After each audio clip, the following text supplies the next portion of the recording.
to be disappointing.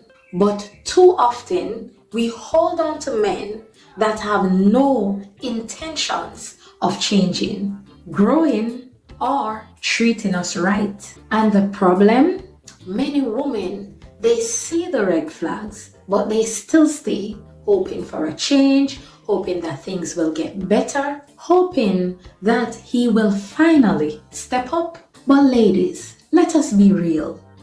If a man is showing you who he is the first time, believe him. So today, we're going deep into the science that tells you it is time to leave.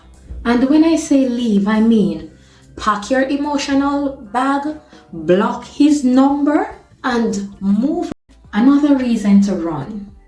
When you feel more drained than happy. Every time he talks, it's drama.